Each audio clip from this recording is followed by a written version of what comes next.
नमस्कार, मेरा नाम doctor Jyoti Chawla from school of translation studies and training IGNOU. आज हम एक नए विषय के साथ आपके बीच में उपस्थित हैं। आज का विषय है इश्यूज़ ऑफ अनट्रांसलेटेबिलिटी इन ट्रांसलेशन, यानी अनुवाद में अनअनुवाद्यता की समस्या। सबसे पहले हम ये जानने की कोशिश करेंगे कि अनअनुवाद्यता किसे कहते हैं। जो हमारा ये विषय है, मैं इससे पहले भी कई बार चर्चा कर चुकी हूँ और हम कोशिश कर रहे हैं इस फेसबुक लाइव के माध्यम से कि उन महत्वपूर्ण विषयों को ही हम उठाएं जो हमारे सभी कार्यक्रमों में किसी न किसी रूप से जुड़े हुए हैं। तो हमारे स्कूल के जो मुख्य कार्यक्रम हैं, PG diploma in translation, masters in translation studies, PG certificate in Bangla Hindi translation और PG certificate in Malayalam Hindi translation, ये सभी कार्यक्रम ओडीएल मोड में हमारे स्कूल से ऑफ़र किए जाते हैं। और उन सभी का एक ज़रूरी हिस्से के रूप में अनअनुवाद्यता की जो समस्या है, जो अक्सर अनुवादकों को झेलनी होती है या झेलते हैं, उस पर आज हम चर्चा करेंगे। तो सबसे पहले हम जानने की कोशिश करेंगे कि अनअनुवाद्यता क्या है। जब भी कोई अनुवादक या अनुवादिका किसी पाठ का अनुवाद करने के लिए उस पाठ का चयन करते हैं और उस पाठ के अनुवाद के दौरान उन्हें अनुवाद संबंधी जो समस्याएं आती हैं या जब वो पाठ का अनुवाद कर रहे होते हैं, तब जो अनुवाद करते समय उनके रास्ते में जो अड़चनें आती हैं, जहाँ वे अपने आप को कई बार अनकम्फर्टेबल महसूस करते हैं या अनुवाद नहीं कर पाते हैं, इस तरह की समस्याओं को हम अनअनुवाद्यता की समस्या यानी प्रॉब्लम ऑफ अनट्रांसलेटेबिलिटी कहते हैं। ये अनट्रांसलेटेबिलिटी किन किन स्तरों पर होती है, सबसे पहले हम इसका जिक्र करें और उसके बाद फिर हम इसमें विस्तार से अध्ययन करेंगे और इस पर बात करेंगे। जेसी कैटफर्ड, जो एक महत्वपूर्ण अनुवादक, अनुवाद चिंतक और भाषा वैज्ञानिक अनुवाद चिंतक हैं, वे अनअनुवाद्यता को दो स्तरों पर बांटते हैं, भाषाई अनअनुवाद्यता और सांस्कृतिक अनअनुवाद्यता, यानी लिंग्विस्टिक अनट्रांसलेटेबिलिटी एंड कल्चरल अनट्रांसलेटेबिलिटी। तो लिंग्विस्टिक और कल्चरल अनट्रांसलेटेबिलिटी की जो ये समस्या है, जब हम किसी पाठ के अनुवाद के दौरान महसूस करते हैं, इसे कैटफर्ड दो अलग अलग कैटेगरीज में बांट कर देखते हैं और मानते हैं कि दोनों ही तरह की समस्याएं अनुवादकों के सामने अक्सर आती हैं और उनसे उन्हें जूझना होता है या उसके बीच से एक रास्ता निकालना होता है, जिससे वे एक बेहतर अनुवाद एक लक्ष्य पाठ के सामने या लक्ष्य समाज संस्कृति के सामने रख सकें। भाषाई अनअनुवाद्यता क्या है? भाषाई अनअनुवाद्यता, या जिसे हम अंग्रेजी में अनट्रांसलेटेबिलिटी कहते हैं, जब किसी अनुवादिका या अनुवादक को पाठ के अनुवाद के दौरान भाषाई समस्याएं आएँ, यानी जब उन्हें अपनी भाषा में या जिस भाषा से वे अनुवाद कर रहे हैं और जिस भाषा में वे अनुवाद कर रहे हैं, यानी लक्ष्य भाषा में, उस भाषा में जब उन्हें समतुल्य ना मिले या समान पर्याय ना मिले, तब इस तरह की समस्या को हम भाषाई समस्याएं कहते हैं। या वाक्यगत जटिलताएं हैं, उसको लेकर जो यदि कोई समस्या है तो वे भाषाई समस्याओं के अंतर्गत आती हैं। दूसरी समस्या जिसकी ओर कैटफर्ड संकेत करते हैं, वह है सांस्कृतिक अनट्रांसलेटेबिलिटी, यानी कि कल्चरल अनट्रांसलेटेबिलिटी, यानी जब समस्याएं भाषाई होने के साथ साथ सांस्कृतिक दिक्कतें भी पैदा करें। ऐसी सांस्कृतिक समस्याएं कब आती हैं? हम अक्सर बात करते हैं इस मुद्दे पर कि ट्रांसलेशन के लिए दो भाषाओं के साथ साथ दो संस्कृतियों का ज्ञान होना भी महत्वपूर्ण है, बहुत आवश्यक है। केवल दो भाषाओं के ज्ञान से हम किसी पाठ का हो सकता है अनुवाद तो कर दें, लेकिन अगर हमें सांस्कृतिक रुचि नहीं है दोनों भाषाओं में या सांस्कृतिक ज्ञान हमारा अधूरा है, तो शायद एक बेहतर अनुवाद नहीं हो पाएगा। तो एक बेहतर अनुवाद के लिए दो भाषाओं के साथ दो संस्कृतियों का ज्ञान भी होना ज़रूरी है। इन्हीं दोनों समस्याओं की ओर कैटफर्ड अपने अनुवाद चिंतन में संकेत करते हैं। और वो सांस्कृतिक अनअनुवाद्यता की जब बात करते हैं, तो वे समस्याएं जो सांस्कृतिक स्तर पर हमारे सामने आती हैं, या सांस्कृतिक समस्याएं या कल्चरल अनट्रांसलेटेबिलिटी या प्रॉब्लम्स ऑफ कल्चरल ट्रांसलेशन, ये क्या है? ये समस्याएं तब आती हैं, कल्चरल ट्रांसलेशन की समस्या तब आती है जब मूल भाषा के पाठ में प्रयुक्त सांस्कृतिक प्रयोग, सांस्कृतिक शब्दावली या सांस्कृतिक जो उनके अनुभव हैं, सेम या उससे मिलते जुलते अनुभव जब हमें लक्ष्य भाषा या लक्ष्य पाठ संस्कृति में नहीं मिलते, तब अनुवादिका या अनुवादक के सामने इस तरह की समस्याएं आती हैं कि वे मूल भाषा में मिलने वाले शब्दों या अवधारणाओं या प्रयोगों को किस प्रकार लक्ष्य भाषा संस्कृति या लक्ष्य पाठ संस्कृति में अनुवाद करें। तो ये जो समस्या है, ये अक्सर भाषाई समस्या से ज़्यादा बड़ी हो जाती है, क्योंकि यहाँ हमारी सहायता करने के लिए केवल शब्दकोश से काम नहीं चलता। हमें ऐसे समस्याओं के निवारण के लिए सबसे पहले उन कल्चरल कॉन्टेक्स्ट को, उन कल्चरल प्रॉब्लम्स, इश्यूज़ को भी समझना बहुत इम्पॉर्टेंट होता है कि पहले ये समझा जाए कि जिस सांस्कृतिक शब्द का, चाहे वे रिश्ते नाते के शब्द हों, चाहे वे आचार व्यवहार के शब्द हों, चाहे उनके जीवन शैली के शब्द हों, या विभिन्न अनुभवों के शब्द, या उनके सांस्कृतिक, सामाजिक या धार्मिक प्रयुक्तियाँ हों, उनका मतलब क्या है, उनका मतलब जानने के लिए हमें इंसाइक्लोपीडिया, जिसे हम विश्वकोश कहते हैं हिंदी में, थिसॉरस या इस तरह का व्यापक अर्थ है जिसका पूरी अवधारणा जिससे हमें समझ में आए, हमें उन कोशों की सहायता लेनी पड़ती है और हम उस अर्थ की प्राप्ति तक पहुंच पाते हैं। अर्थ मिल जाने के बावजूद, अर्थ समझ जाने के बावजूद भी क्योंकि लक्ष्य पाठ संस्कृति में उसका कोई समतुल्य उपलब्ध नहीं है, जैसा कि नायडा कहते हैं कि हमें डायनेमिक इक्विवेलेंस की तलाश करनी चाहिए। यदि वह समतुल्य हमें नहीं मिलता है तब अनुवादिका या अनुवादक के सामने ये अक्सर समस्या आती है कि किस तरीके से ऐसे पाठ का अनुवाद किया जाए। तो इसके अलग अलग टूल्स, अलग अलग तरीके विभिन्न समयों पर अनुवादकों ने इस्तेमाल किए हैं। लेकिन सबसे पहले हम ये जानेंगे कि जो भाषा होती है, क्या वह केवल भाषा होती है या उसकी जो बुनावट है या उसकी जो पूरी निर्मिति है, उस निर्मिति में उस पर्टिकुलर समाज या संस्कृति या उस परिवेश की कोई भूमिका होती है। मोना बेकर का Routledge encyclopedia of translation studies में जो भाषा की परिभाषा दी गई है, पहले मैं उन 2 पंक्तियों को पढ़ूंगी और फिर उस पर हम डिटेल से बात करेंगे कि लैंग्वेज का मतलब क्या है और किस तरीके से भाषा की निर्मिति होती है, भाषा की विभिन्न स्तरें होती हैं, विभिन्न स्तर होते हैं। Language is typically seen as comprising 2 layers, a surface and a deep structure. Ideas and meanings are generated at the deeper layer and can be represented by a variety of surface linguistic structures. यानी जो इस encyclopedia में भाषा के संदर्भ में कहा गया है वो ये है कि भाषा के 2 स्तर होते हैं, एक उसका डीप स्ट्रक्चर और एक होता है उसका सरफेस स्ट्रक्चर, यानी एक उसकी बाहरी सतह और एक उसकी आंतरिक सतह। तो जो भाषा है या जिस चीज़ को हम शब्दों के माध्यम से अभिव्यक्त करते हैं, वे शब्द या वे बुनावटें या वे अर्थ छवियाँ या वे सांस्कृतिक परिवेश हमारी भाषा की निचली सतह पर होता है और उसी को अभिव्यक्त करने का काम उसकी ऊपरी सतह यानी कि उसका जो बाहरी स्ट्रक्चर जिसे हम लिंग्विस्टिक स्ट्रक्चर कहते हैं वो उसे एक्सप्रेस करता है। तो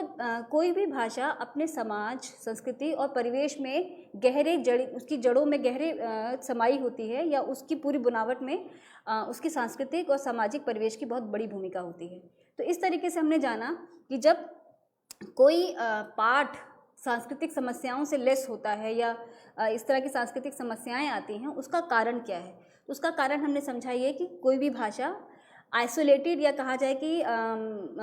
वैक्यूम में नहीं बनती है। वो उसका निर्मिति की जो पूरी प्रक्रिया है वो उसके समाज, संस्कृति, उसकी परंपराओं, उनकी आस्थाओं, धर्म, इतिहास, जो एक लंबी परंपरा जिससे कि जो उस भाषा के विकास की प्रक्रिया के तहत उसके साथ जुड़ते चले जाते हैं, उन सब की अपनी भूमिका होती है और उसी के माध्यम से हमारी भाषा की निर्मिति होती है। आप अपनी भाषा के संदर्भ में से समझ सकते हैं कि हमारी भाषाओं में जो मुहावरे, जो लोकोक्तियाँ, जो प्रयुक्तियाँ, जो पदबंध हम इस्तेमाल करते हैं वो किस तरह हमारी अपनी ही संस्कृति, हमारे अपने ही समाज से निर्मित होते हैं। किस तरह के मुहावरे या किस तरह की लोकोक्तियों का प्रयोग जो हमारी अपनी संस्कृति, हमारे अपने परिवेश के परिचायक होते हैं, वो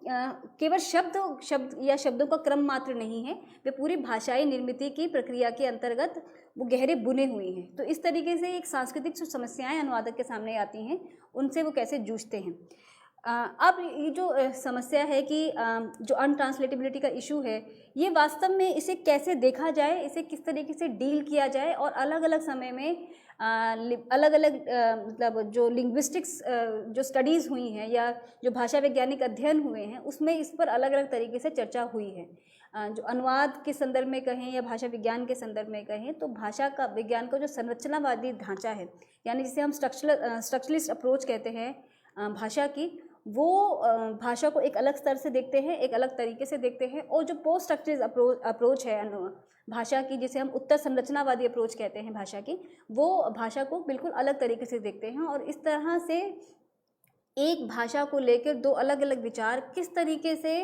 भाषा की जटिलताओं का अनुभव करवाते हैं और कई बार शायद बेहतर अनुवाद के लिए या बेहतर अभिव्यक्ति के लिए रास्ते भी सुझाते हैं। तो हम इन दोनों ही अप्रोच पर आज बात करेंगे और कोशिश करेंगे कि हमारे छात्रों को न केवल अनअनुवादिता की समस्या पर समझ आए और किस तरीके से उन्हें उनका सोल्यूशन या उनका रास्ता निकालना है, उनका उपचार करना है, या और इसके साथ हमें ये भी समझना ज़रूरी है कि भाषा की जो संरचनावादी और उत्तर संरचनावादी जो अप्रोच है वो किस तरीके से भाषा को देखने का नज़रिया बदल देती है और किस तरीके से भाषा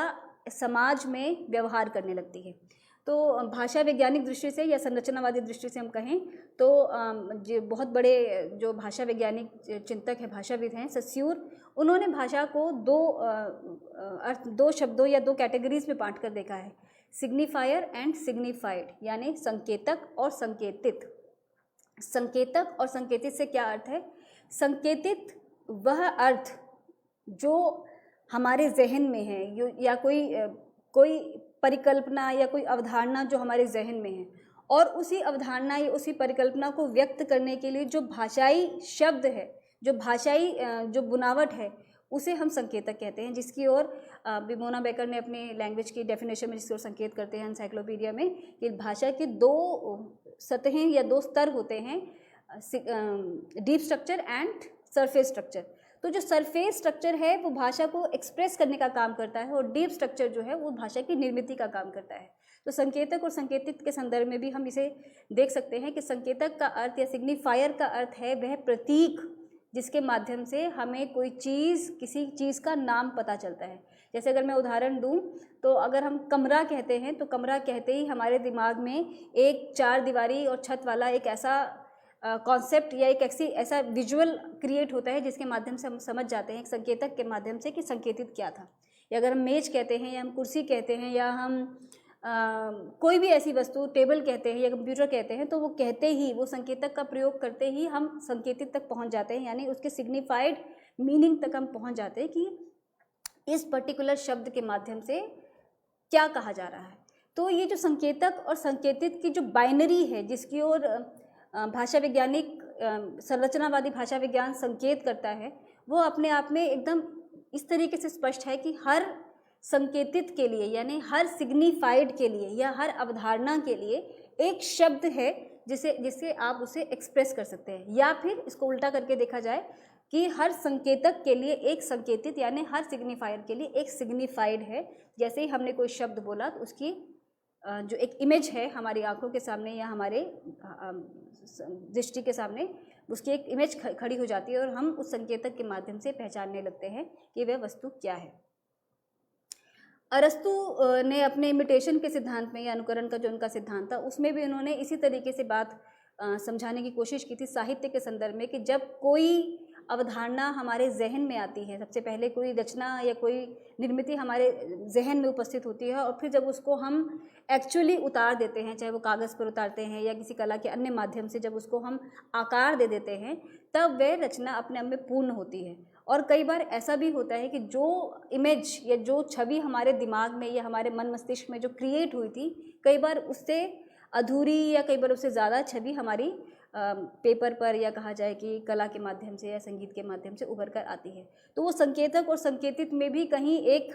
गैप की बात करते हैं कि कई बार जो सोचा जाता है ठीक वैसा ही उभर कर नहीं आता, जबकि भाषा वैज्ञानिक चिंतकों का मानना है कि संकेतक और संकेतित, यानी एक संकेतक का एक संकेतित या एक संकेतित का एक संकेतक, यानी जब कोई शब्द हमारे सामने स्पष्ट होता है तो वो स्पष्ट होते ही उसकी छवि भी निर्मित हो जाती है, और उसकी छवि निर्मित हो जाते ही हमें उसका ऑपोजिट यानी कि उसका विलोम क्या है ये भी हमें पता चल जाता है। जैसे अगर हमने कहा कि पुरुष, तो हमें उसका ऑपोजिट मालूम है कि उसका ऑपोजिट स्त्री। हमने कहा अच्छा तो उसका ऑपोजिट हमें मालूम है बुरा। हमने कहा छोटा तो उसका ऑपोजिट हुआ बड़ा। तो इस तरीके से जो भाषा वैज्ञानिक जो ढांचा है जिसे हम संरचनावादी भाषा विज्ञान कहते हैं, वह भाषा की नियत परिभाषा में बिलीव करता है और ये स्थापित करता है कि किस तरीके से एक संकेतक के लिए एक संकेतित होता है, और उसी के साथ एक शब्द के साथ एक अवधारणा के साथ ही उसकी जो विलोम अवधारणा है वो भी हमारे मस्तिष्क में स्पष्ट हो जाती है। तो इससे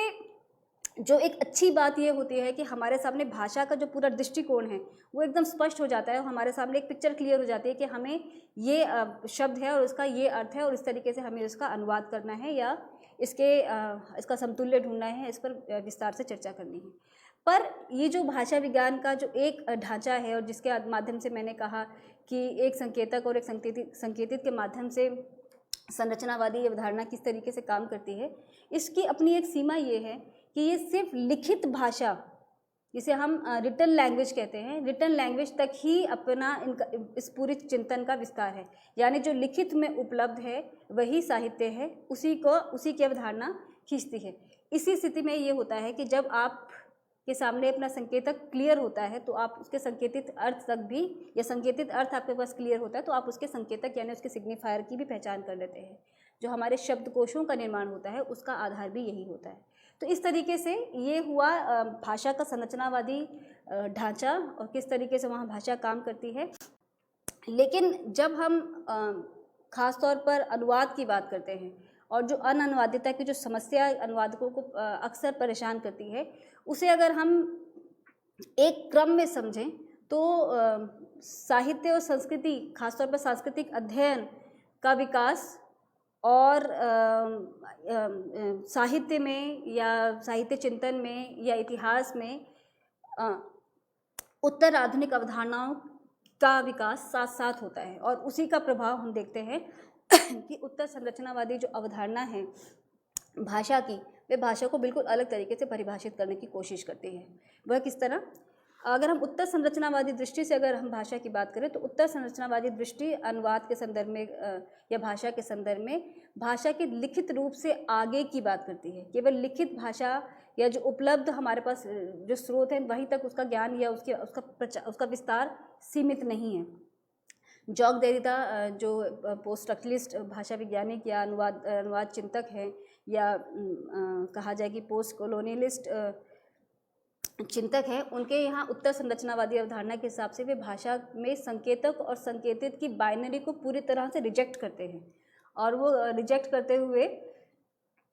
ये मानते हैं कि भाषा जो या साहित्य जो उपलब्ध है, जो सिर्फ लिखा हुआ है वही तक सीमित नहीं है, यानी वह सब भी साहित्य है जो लिखित रूप में हमारे सामने उपस्थित नहीं है। क्योंकि भाषा की जो मानकीकरण की पूरी प्रक्रिया है वह पूरी तरह से उसी प्रक्रिया पर चलती है जिसकी ओर ससीर संकेत करते हैं, यानी जो लिखित रूप में हमारे सामने उपलब्ध है या उपस्थित है उसी के आधार पर भाषा की मानकीकरण की प्रक्रिया भी चलती है। और हम सभी जानते हैं कि हमारे शब्दकोशों में जो शब्द भंडार है वे वही शब्द हैं या उन्हीं शब्दों का संचयन हो पाता है जिसको हम या विभिन्न कोशकारों ने अपने अपने समय में अपने अपने अध्ययन के आधार पर या अपने जो पूरी मंडल के आधार पर जिन शब्दों का चयन वे कर पाया, जिन शब्दों तक वे पहुंच पाए, उन शब्दों को वहाँ शामिल किया। लेकिन जो सभ्यता का विस्तार होता है, और ख़ासतौर पर अगर मैं भारत के संदर्भ में कहूँ तो भारत में जब सांस्कृतिक अध्ययन की शुरुआत होती है और उसके साथ ही अस्मितावादी चिंतन की जब शुरुआत होती है, तो अस्मितावादी चिंतन की शुरुआत होते ही साहित्य में बहुत सारी नई विधाओं की भी शुरुआत होती है। वे नई विधाएं कौन कौन सी हैं? जैसे जेंडर का अनुवाद, जैसे दलित साहित्य का अनुवाद, जैसे आदिवासी साहित्य का अनुवाद, जैसे अल्पसंख्यक साहित्य का अनुवाद, या इस तरीके से वे समुदाय जो अभी तक कहा जाए कि मूल स्वर जिनका नहीं था। तो इस तरीके से जब विभिन्न दृष्टिकोणों से साहित्य का भंडार विस्तृत होता चलता है, तब ऐसे में अनानुवादिता की समस्या और जटिल हो जाती है। क्योंकि हमारे सामने जो शब्दों का कॉर्पस है, हमारे सामने भाषा का जो खजाना है, वो अपने आप में उन अवधारणाओं को जो धीरे धीरे नए तरीके से जुड़ रही हैं, जो नए नए शब्द, नए नए अनुभव, नए नए अनुभूतियों के साथ आ रही हैं हमारे सामने, उनके शब्दों का अर्थ या उनके शब्दों के पर्याय हमारे सामने उपस्थित नहीं है। यूजीन नायडा ने अपनी पुस्तक towards the science of translating में अनुवाद की समस्या पर विचार करते हुए बहुत ही एक कहा जाए कि एक ऐसा मार्ग तलाश करने की कोशिश की जिसके माध्यम से अनुवाद कार्य न केवल अनुवाद को महत्व मिला, बल्कि अनुवाद की जो एक रीच थी वो भी बड़ी हुई और अनुवाद थोड़ा सा कह सकते हैं कि ज़्यादा बेहतर तरीके से किया जाने लगा। उन्होंने अनुवाद में formal equivalence and dynamic equivalence की बात की है, जिसमें डायनेमिक इक्विवेलेंस साहित्य के संदर्भ में वे कहते हैं कि डायनेमिक इक्विवेलेंस में यानी जो हम निकटतम समतुल्य लाकर किसी पाठ का अनुवाद करें। यानी यदि हमारे सामने कोई अंग्रेज़ी पाठ है और उसका हम हिंदी में अनुवाद करना चाहते हैं, या हमारे सामने हिंदी पाठ है और उसका हम किसी विदेशी भाषा में अनुवाद करना चाहते हैं, तो हमारे जो अपने शब्द हैं, जो हमारी अपनी अनुभूतियों या हमारे जीवन अनुभवों से या हमारे रोज़मर्रा की ज़िंदगी, हमारी परंपराओं, आस्थाओं, संस्कृतियों या वेशभूषा, रहन सहन या जो हमारा परिवेश है, उससे उभरे हुए जो शब्द हैं, उन शब्दों का निकटतम समतुल्य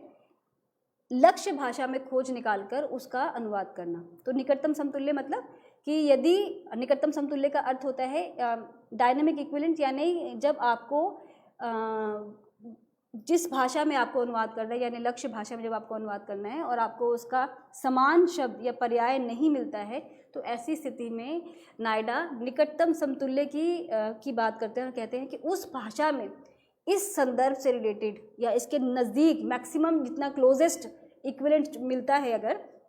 तो उसके माध्यम से उसका अनुवाद किया जा सकता है। और हमने बहुत सारे अनुवादों में या इस तरीके से हम जानते हैं कि रोटी का अनुवाद ब्रेड के रूप में, या दाल का अनुवाद सूप के रूप में, या इस तरीके से बहुत सारे शब्द जो पूरी तरह से हमारे समाज या हमारी संस्कृति के शब्द थे, उनका निकटतम समतुल्य अंग्रेज़ी में ढूंढते हुए उनके अनुवाद हुए हैं। और हमने अपनी अनुवाद की प्रक्रिया में जब बचपन में हम भी पढ़ते थे, तो हम भी अनुवाद करते समय रोटी का अनुवाद ब्रेड किया करते थे। तो इस तरीके से जो निकटतम समतुल्य की जो अवधारणा का जिक्र नायडा करते हैं और वो अनुवादिता की समस्या को अपने तरीके से डील करने की कोशिश करते हैं, ये कहा जा सकता है कि इससे अनट्रांसलेटेबिलिटी की समस्या कुछ स्तर पर कम ज़रूर होती है, क्योंकि हम जब समान पर्याय न मिलने पर उसमें जो निकटतम या क्लोजेस्ट जो इक्विवेलेंट होता है उसकी तलाश करते हैं और उसे हम तलाश कर अनुवाद के क्रम को रोकते नहीं हैं। पर देरिदा, जो मैंने जिनका भी जिक्र किया कि उत्तर संरचनावादी चिंतक, अपनी दृष्टि से उसे बिल्कुल अलग तरीके से देखते हैं और उनका मानना है कि जब हम किसी पाठ का अनुवाद कर रहे होते हैं तो पाठ के अनुवाद के दौरान उसका जो संकेतित और संकेतक की जो बाइनरी है उसके वो विरोधी हैं। उनका मानना है कि जब हम किसी एक संकेतक के माध्यम से एक ही संकेतित तक पहुंचते हैं, तब हम उसी तरह ऑटोमेटिकली, ये कहा जाए, या एक स्वभावतः हम उन सभी अवधारणाओं को खारिज करते चलते हैं जो उसके अलावा हमारे समाज में उपस्थित हैं। जैसे अगर हम कहें तो वॉर हमने कहा या हमने स्ट्रगल कहा, तो हमारे सामने सिर्फ युद्ध है या लड़ाई है या इस तरह का संघर्ष है, इसी तरह के शब्द हमारे जहन में आते हैं। लेकिन जब हम स्ट्रगल की बात करें तो हमारे दिमाग में जो आदिवासी समुदाय द्वारा जो शब्द का प्रयोग किया जाता है, जैसे उलगुलान है, तो वो शब्द हमारे जहन में नहीं आता, क्योंकि हमारे शब्दकोशों में ऐसे शब्द नहीं हैं। या इसी तरीके से अगर हम पीड़ा की बात करते हैं, हम दर्द की बात करते हैं, तो हमारे दर्द की जो परिभाषा हमें शब्दकोशों के माध्यम से समझाई गई है, हम वहीं तक पहुंच पाते हैं। उसके अलावा जो विभिन्न अस्मितावादी साहित्यों के माध्यम से जो वहाँ उन शब्दों की जो व्याप्ति है, जिस संदर्भ में उन शब्दों का प्रयोग वहाँ होता है, हम उस स्तर तक नहीं पहुँच पाते हैं। तो देरिदा का मानना है कि जब हम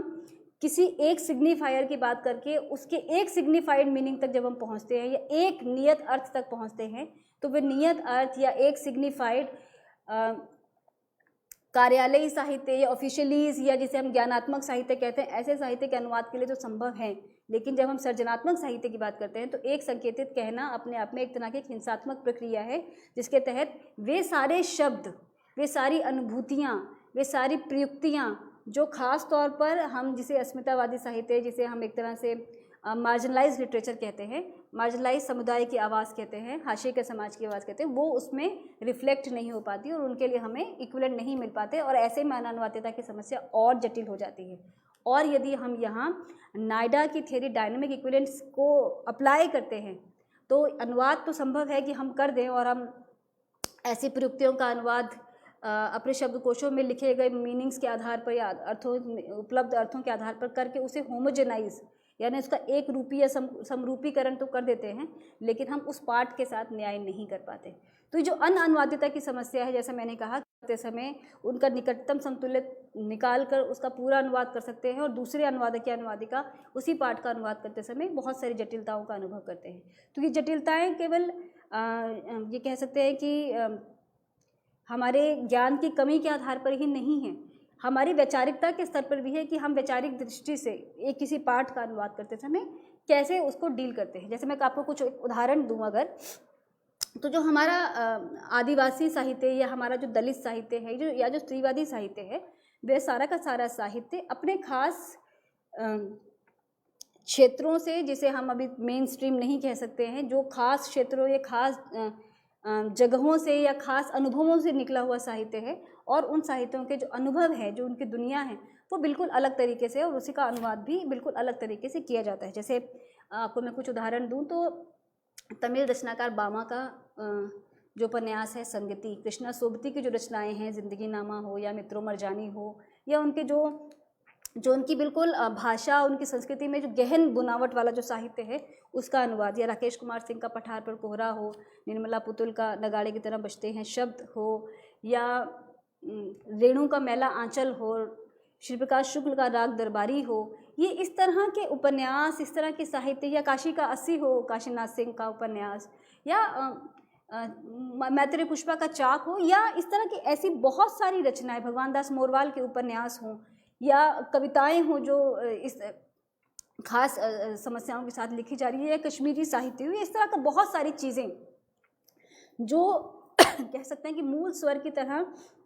जो साहित्य में जिनको स्थान नहीं मिला, जब इस तरह की प्रयुक्तियाँ हमारे भाषा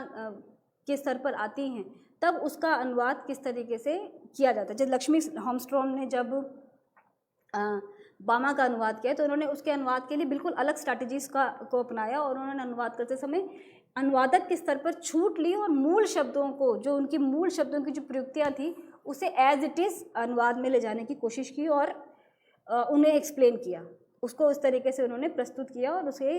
उसे रखा। महाश्वेता देवी का अनुवाद जब गायत्री स्पिवाक ने किया तो गायत्री स्पिवाक ने अनुवाद करते समय कई जगह बहुत लिटरल होने की कोशिश की, क्योंकि लिटरल होकर ही शायद वे बेहतर रूप से मूल संस्कृति के शब्दों को समझा पा रही थी। और उन्होंने अपने विभिन्न अनुवाद से संबंधित जो उनके विभिन्न निबंध हैं उसमें वह अनुवाद के लिए अनुवादक या अनुवादिका के लिए, वो खासतौर पर जिस संदर्भ में वो अपने आप को प्रस्तुत करती है अनुवादिका के रूप में, वे उन एक तरह से एक जिद की तरह है कि जो भी हमारा ऐसा साहित्य जो जिसे हम थर्ड वर्ल्ड लिटरेचर कह सकते हैं, जिसे हम ऐसा साहित्य कह सकते हैं जो भारतीय स्तर पर या वैश्विक स्तर पर जो हमारा हाशिया है, उस हाशिए के साहित्य को जब हम अनुवाद कर रहे होते हैं तो अनुवाद करते समय जो होमोजेनाइज कर देने की जो प्रक्रिया है, जिसे हम डोमेस्टिकेशन कहते हैं, अगर हम इनकी भाषा में वेनुती के संदर्भ में कहें तो जिस डोमेस्टिकेशन की वो बात करते हैं कि जब किसी पाठ का अनुवाद किया जाए तो इसे इतना डोमेस्टिकेट कर लिया जाए, इसका इतना देशीकरण कर लिया जाए अपनी भाषा में कि उसका मूल का आस्वाद ही खत्म हो जाए और उसके शब्द ही ना बचे। तो अब ये अननुवादिता की समस्या क्या है, इसको आप अलग अलग स्तर पर समझने की कोशिश कीजिए कि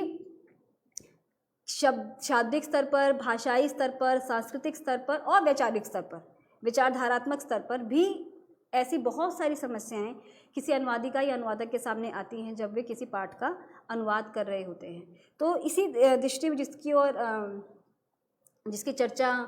दरिदा करते हैं अपने यहाँ, और दरिदा ने जिस पोस्ट स्ट्रक्चरलिस्ट अप्रोच की बात की, ये सारी जो पोस्ट स्ट्रक्चरलिस्ट अप्रोच है अनुवाद की, पोस्ट स्ट्रक्चरलिस्ट या पोस्ट कॉलोनियलिस्ट जो अप्रोच है अनुवाद की, वो पाठ को देखने की दृष्टि को ही बदल देती है। और जो अनुवाद को हम अभी तक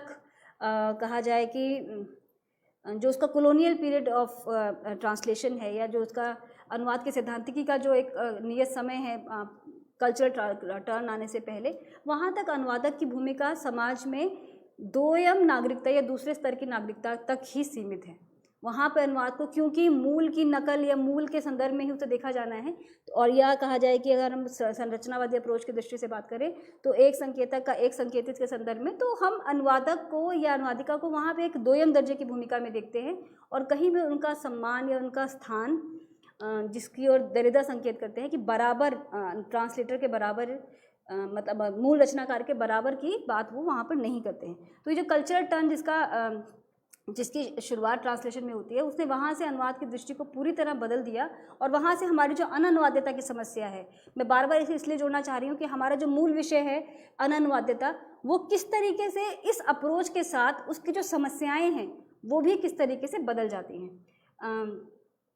सूजन बेसनेट और लेफेवेरे, जिनका बहुत बड़ा योगदान माना जाता है कल्चरल टर्न में अनुवाद के, लिखते हैं कि now the question have been changed, the object of study has been defined, what is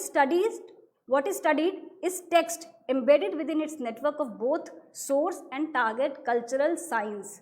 piers ने जिस प्रतीक व्यवस्था की बात की अपनी अनुवाद व्यवस्था में, कि किस तरीके से एक प्रतीक के स्थान पर दूसरे प्रतीक को रख देना अनुवाद है, उसी संदर्भ में जब हम सस्यूर को पढ़ते हैं तो सस्यूर भी एक संकेतक के स्थान पर दूसरा संकेतक रख देने को अनुवाद प्रक्रिया के स्तर पर उसकी बात करते हैं। और जो हमारा अनुवाद को जो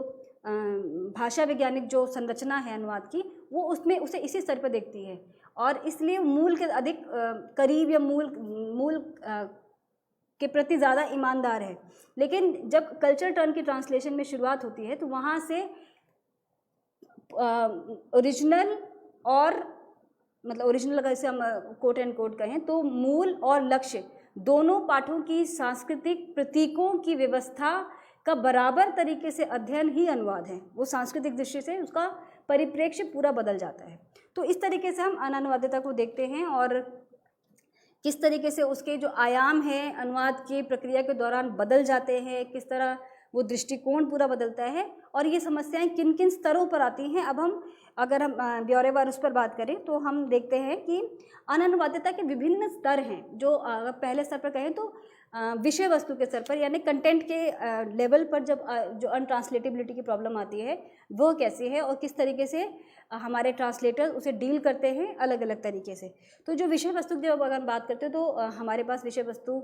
क्रिएटिव एंड नॉन क्रिएटिव यानी कि हम सर्जनात्मक और गैर सर्जनात्मक साहित्य दोनों तरह के विषय अनुवादकों के सामने होते हैं जब वे अनुवाद कर रहे होते हैं। तो अब उन्हें ये तय करना होता है कि उस अनुवाद की रणनीति पाठ के अनुसार कैसे बदलेगी, ये अनुवादक की समझ पर निर्भर करता है। जिस तरह अगर हम कहें कि गैर सर्जनात्मक साहित्य का जो अनुवाद किया जाता है और इसको अगर हम नाइडा की थ्योरी फॉर्मल इक्विवेलेंस से देखें तो वहाँ पर उस फॉर्मल इक्विवेलेंस यानी कि जो तय मीनिंग जिसे हम जिसकी ओर तस्वीर भी संकेत करते हैं कि एक संकेतक का एक संकेतित या एक संकेतित के लिए एक संकेतक, उसी संदर्भ में हम देखते हैं कि जब हम ज्ञानात्मक साहित्य का खासतौर पे विधि साहित्य का, कार्यालयी साहित्य का या बैंकिंग लिटरेचर का जब हम अनुवाद कर रहे होते हैं तो हम अनुवाद करते समय अनुवादक या अनुवादिका को वहाँ पर बहुत छूट की संभावना नहीं होती। वहाँ जो तय मीनिंग जो तय शब्द उनको दिए जाते हैं उन्हीं तय शब्दों के आधार पर अनुवाद किया जाता है। इस तरह के अनुवाद में जो समस्याएं अक्सर आती हैं कि कई बार जैसा हमने कहा कि जो प्रतीक हमारी स्रोत भाषा में उपलब्ध हैं और उसका इक्विवेलेंट जब लक्ष्य भाषा में उपस्थित नहीं होता तब अनुवादक क्या स्ट्रैटेजी लगाते हैं। तो जो था कि अगर हम इसे हम सर्जनात्मक साहित्य के संदर्भ में कहें तो निकटतम समतुल्य या फिर हम उसे थ्योरी ऑफ रिटेंशन से हम इसे डील कर सकते हैं। लेकिन जब हम गैर सर्जनात्मक साहित्य की बात कर रहे हैं तो वहाँ पर ऐसे समस्याएं अक्सर आती हैं क्योंकि सांस्कृतिक, सामाजिक और साहित्यिक तो एक अलग स्तर हुआ, लेकिन जब हम वैज्ञानिक या तकनीकी स्तर पर विकास की बात करते हैं तो बहुत सारी ऐसी चीज़ें या बहुत सारे ऐसे कॉन्सेप्ट या बहुत सारी ऐसी अवधारणाएँ ऐसी हैं या व्यवस्थाएँ ऐसी हैं जिसका उद्भव हमारे भारतीय समाज में नहीं हुआ। तब ऐसे संदर्भ में अनुवादक या अनुवादिका के पास वही दो स्ट्रैटेजी की, या तो उसका निकटतम समतुल्य ढूंढकर या उसका जितना हो सके अच्छा पर्याय ढूंढकर या नया शब्द कॉइन करके उसका अनुवाद किया जाए, या फिर उन मूल शब्दों को एज इट इज़ लिप्यंतरण करके हम उन शब्दों का प्रयोग कर लें। जैसे बहुत सारे शब्द हमारे जहन में आ सकते हैं, कंप्यूटर है, टेक्नोलॉजी है, या ऐसे बहुत सारे शब्द हैं। टेक्नोलॉजी के लिए हम प्रौद्योगिकी यूज़ करते हैं, लेकिन हम अक्सर इस शब्दों का प्रयोग इसी तरीके से करते हैं, कंप्यूटर के लिए, माउस के लिए, या ऐसे बहुत सारे प्रयुक्तियाँ आपके दिमाग में, मशीनों के विभिन्न जो नाम होते हैं, दवाइयों के नाम, या ऐसे बहुत सारे शब्द जिनका हम एज इट इज़ अनुवाद कर लेते हैं। पर जब हम क्रिएटिव साहित्य के संदर्भ में जब हम बात करते हैं तो विषय वस्तु के स्तर पर अनुवादिका या अनुवादक की जो राजनीति होती है या जो उसकी रणनीति होती है, अनुवाद की जो स्ट्रैटेजी होती है वो किस तरीके से बदलती है। जैसे मैंने अभी कुछ रचनाओं का नाम लिया जिसमें मैंने ख़ास तौर पर अस्मितावादी साहित्य का जिक्र किया, और मेरे जहन में रेणु का एक पंक्ति गूंज रही है जो उनका उपन्यास है मैला आंचल, जिसमें वो एक दृश्य है और दृश्य में वो बोलता हुआ पात्र निकलता है, 4 आना लबड़ी ताड़ी रोक साला मोटर गाड़ी। तो जब इस तरह के संदर्भ, इस तरह की प्रयुक्तियाँ या गीत या ऐसे शब्द जो प्योरली किसी खास संस्कृति में गहरे एम्बेडेड होते हैं, गहरे बुने हुए होते हैं, तब ऐसे साहित्य के अनुवाद में अनुवादिका या अनुवादक के सामने जटिल समस्या होती है कि अब इस तरह का जब अनुवाद कर रहे हैं तो उसे अनुवाद कैसे करें। कई बार भाषा ही इतनी जटिल होती है कि उनके समतुल्य या इक्विवेलेंट ढूंढना दिक्कत होता है। कई बार इस तरह की प्रयुक्तियाँ ऐसी होती हैं जो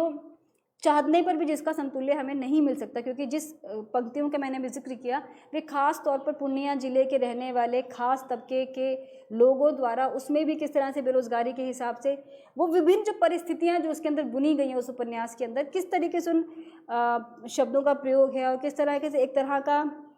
अभिव्यक्ति है उस पात्र की। तो जब इस तरह की अभिव्यक्तियाँ किसी अनुवादिका या अनुवादक के सामने आती हैं तो अनुवादक या अनुवादिका किस तरीके से उसे डील करते हैं या उसका समाधान ढूंढने की कोशिश करते हैं। ये हुआ विषय वस्तु के स्तर पर। और उसी तरह जैसे मैंने कहा कि मान लीजिए कोई साहित्य है जो खासतौर पर स्त्रीवादी साहित्य जिसकी ओर जेंडर एंड ट्रांसलेशन में शेरी साइमन विस्तार से बात करते हैं कि अनुवाद में आए कल्चरल टर्न से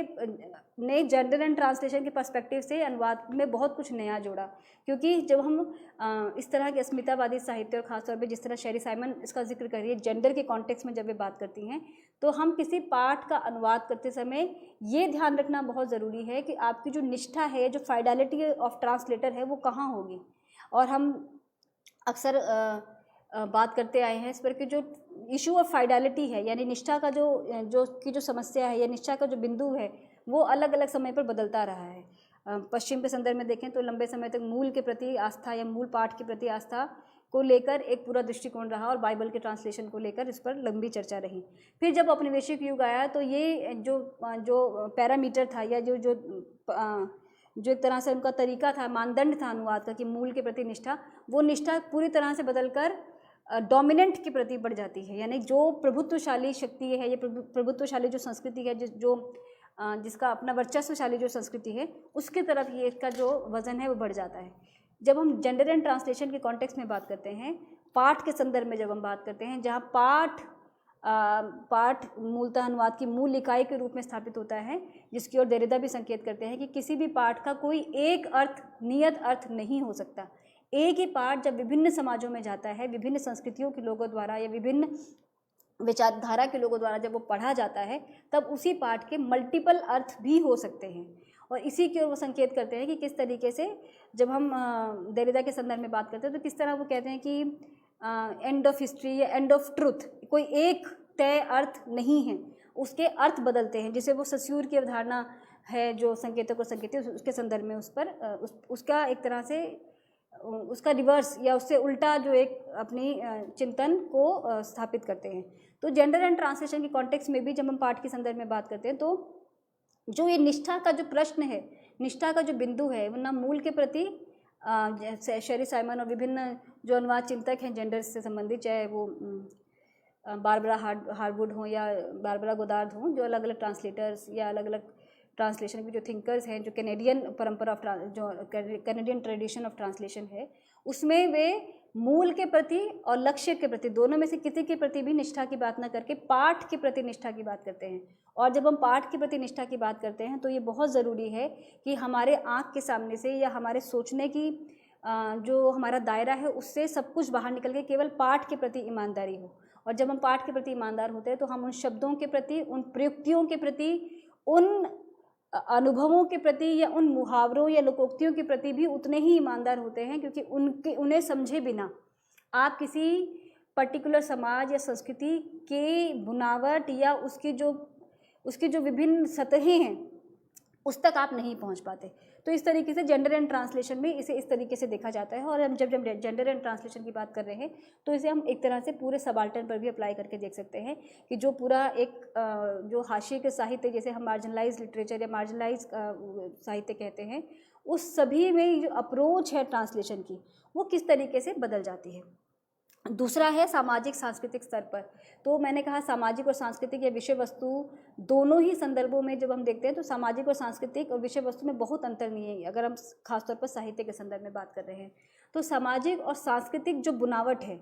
और जैसा कि कॉलोनियल पीरियड में जिसे हम भारत का औपनिवेशिक दौर कहते हैं,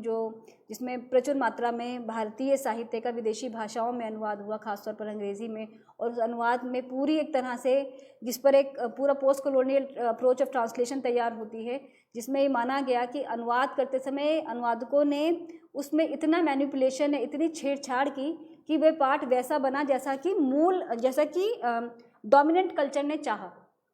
यानी कि वर्चस्वशाली संस्कृति ने जैसा चाहा वैसा उसका अनुवाद किया, और जिस पर वर्चस्व था या जिस डोमिनेटेड सोसाइटी या डोमिनेटेड कल्चर का जो पार्ट था उसे उन्होंने उस तरीके से प्रस्तुत किया जैसे वे चाहते थे। तो ये एक तरह से हम अनुवाद की राजनीति के संदर्भ में से समझ सकते हैं कि किस तरीके से उसे रखा गया। सामाजिक सांस्कृतिक स्तर पर जब हम इस तरह की छूट लेते हैं अनुवाद करते समय, और जिसका उद्देश्य एक तरह से मैनिपुलेशन या ख़ासतौर पर पाठ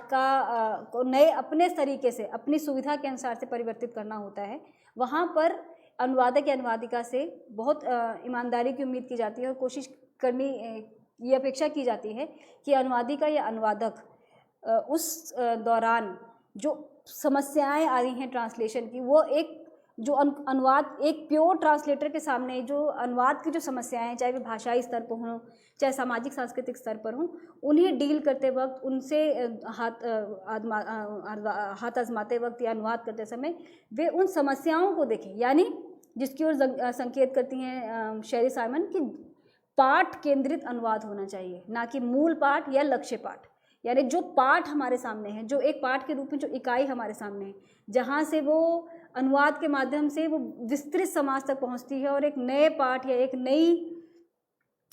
नए कंट्रीब्यूशन के रूप में दुनिया के सामने आती है, उसके प्रति ईमानदारी होनी चाहिए। यदि आपकी पाठ के प्रति ईमानदारी है, आप शिल्प के प्रति या उस खास पाठ के प्रति आप ईमानदार अनुवादक या अनुवादिका के रूप में काम करते हैं, तब आप इस तरह की ना छेड़छाड़ करते हैं और ना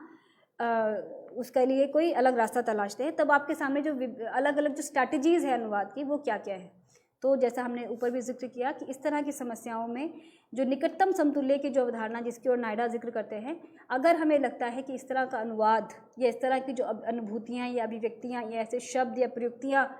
कुछ ऐसी हैं जिसकी लक्ष्य भाषा संस्कृति में जिनका कोई अवधारणा ही नहीं है, कोई वैसा कोई समतुल्य उपलब्ध नहीं है, या समतुल्य उपलब्ध होने के बावजूद वो उस तरीके से कम्युनिकेट नहीं हो पा रहा है या अपनी पूरी बात को नहीं कह पा रहा। पूरी बात में मेरा एम्फेसिस है, क्योंकि जब हम पूरी बात कहते हैं तो उसका अर्थ ये हुआ कि हर पाठ अपने साथ केवल एक कथा लेकर नहीं चलता, अपनी एक परिवेश को साथ लेकर चलता है। और जब हम किसी पाठ का अनुवाद कर रहे होते हैं तो हम उसके परिवेश का भी अनुवाद कर रहे होते हैं। तेजस्विनी निरंजना कहते हैं जब हम किसी पाठ का जब ट्रांसलेशन कर रहे होते हैं तो उस ट्रांसलेशन के माध्यम से हम एक नए समाज में इन्वेड कर रहे होते हैं, उसमें घुसपैठ कर रहे होते हैं। तो ये जो घुसपैठ किसी नए समाज में है, या जिसमें हम एक कहा जाए कि जो प्रवेश एक नए समाज में, वो एक सकारात्मक दृष्टि के साथ होना चाहिए और कोशिश होनी चाहिए कि जिस पाठ का आप अनुवाद करें उसे वैसा ही ले जाएं। और अगर उसमें कुछ इस तरह की प्रयुक्तियाँ हैं जो आपकी लक्ष्य संस्कृति में उपलब्ध नहीं है, तो वहाँ पे आप थियोरी ऑफ रिटेंशन यानी उस शब्द को एज इट इज़ ले जाकर उन्हें आप नीचे अलग अलग माध्यमों से, फुटनोट के माध्यम से या समरी के माध्यम से एक्सप्लेन करके आप उनका अर्थ समझा सकते हैं। इसका विरोध एक तरह से कहा जाए अच्छे अनुवाद के लिए इसे बेहतर स्ट्रैटेजी नहीं माना जाता है। जब हम एक अच्छे अनुवाद की जब हम चर्चा करते हैं तो अच्छे अनुवाद में इसे एक बहुत अच्छी उस तरीके से अगर हम कहें कॉलोनियल अप्रोच के हिसाब से, तो इसे एक अच्छी अप्रोच या स्ट्रैटेजी नहीं माना जाता है। उसका कारण ये है कि जब हम किसी पाठ का अनुवाद कर रहे होते हैं, और हम सभी ने अपनी ज़िंदगी में बहुत सारा साहित्य ऐसा पढ़ा होगा जो हमने अपनी मूल भाषा में ना पढ़कर अनुवाद के माध्यम से पढ़ा। और मैं अपना अनुभव अगर आपको बताऊं तो एक लंबे समय तक मेरे पास ऐसी बहुत सारी किताबें थी या बहुत सारा ऐसा लिटरेचर था जिसे मैंने पढ़ा, लेकिन कभी मैं जान नहीं पाई कि मैं उसे ट्रांसलेटेड उसका वर्जन पढ़ रही हूँ। जब अब एक लंबे समय बाद जब उनके ओरिजिनल टाइटल्स या एक आप ट्रांसलेशन स्ट्रैटेजीज़ के पॉइंट से या ट्रांसलेशन की जब दृष्टि से आप उस पर बात करते हैं, तब आप एहसास होता है कि जो साहित्य आपने जो आपने अपनी भाषा में पढ़ा था वो मूलतः आपकी भाषा का था ही नहीं, वो किसी और भाषा से अनुवाद होकर आया था। तो वैसा क्यों हुआ? क्योंकि उस ट्रांसलेशन के दौरान वो इतना फ्लुएंट या इतना फ्लॉलेस अनुवाद था कि वो पता ही नहीं चला कि वो किस संस्कृति और किस समाज से आया। अनुवाद की दृष्टि से आप कह सकते हैं कि बहुत ही अच्छा साहित्य, क्योंकि आपको कहीं भी पता ही नहीं चला और आप उसको ओरिजिनल की तरह पढ़ते रहे। लेकिन आप उस संस्कृति या उस पर्टिकुलर कल्चर, या हम खास तौर पर अगर कहें तो जो डोमिनेटेड कल्चर था, जिसका साहित्य आप तक पहुंचा और आपके लिबास में आकर वो पता ही नहीं चला वो किस समाज या किस संस्कृति से आया है, तो आपने सिर्फ उसका मूल ले लिया, और जो उसका जो एक तरह से उसकी जो शेल था, उसकी जो बाहरी सतह थी, वो आप तक नहीं पहुंच पाई, या जो उसकी जो सांस्कृतिक बनावटें थी या उसके जो कल्चर न्यूआंसेस थे या उनकी जो प्रयुक्तियाँ थी, वो आप तक नहीं पहुंच पाई। तो वेनुटी जो ट्रांसलेशन को एंग्लो अमेरिकन दृष्टि से जो ट्रांसलेशन पर बात करते हैं और मानते हैं कि अमेरिका में जो लंबे समय से जो अनुवाद की जो काम चलता रहा, जिसकी एक लंबी परंपरा है, उसमें हमेशा से साहित्य का अनुवाद करते समय उसकी डोमेस्टिकेशन की जो उनकी स्ट्रैटेजी थी वो सबसे ज़्यादा, और इसे अप्लाई करने का काम अलग अलग एजेंसीज ने किया। वो किस तरीके से, जो हमारी जो ट्रांसलेशन एजेंसीज होती हैं, रिव्यूअर्स होते हैं, राइटर्स होते हैं,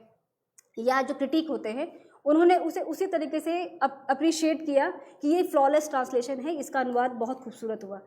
इस पूरी प्रक्रिया में ये भूल गए कि जिस संस्कृति या समाज से वो साहित्य आया था वो उसमें कहीं गुम हो गई। तो वेनिटी ट्रांसलेटर की विजिबिलिटी की बात करते हैं और कहते हैं कि translator should be visible in the translation, और उसकी सबसे बड़ी प्रॉब्लम क्या होगी कि जब भी ट्रांसलेटर किसी पाठ में विजिबल होगा या होगी, तब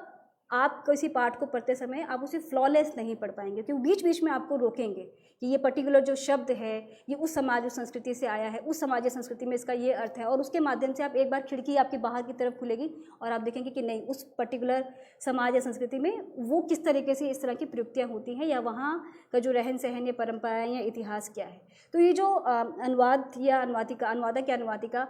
पाठ के अनुवाद के दौरान जो बीच बीच में दूसरी संस्कृति, दूसरे समाजों या दूसरे इतिहासों की तरफ एक छोटी खिड़की खोलते हैं और हमें हाथ बढ़ाकर दूसरी संस्कृति को जान लेने के लिए प्रेरित करते हैं, ये अनुवाद की कह सकते हैं कि कई बार फ्लॉ के साथ या कई बार रुकावटों के साथ अनुवाद है, लेकिन हमें एक बेहतर मनुष्य और ज्ञान जब हम प्राप्त करते हैं तो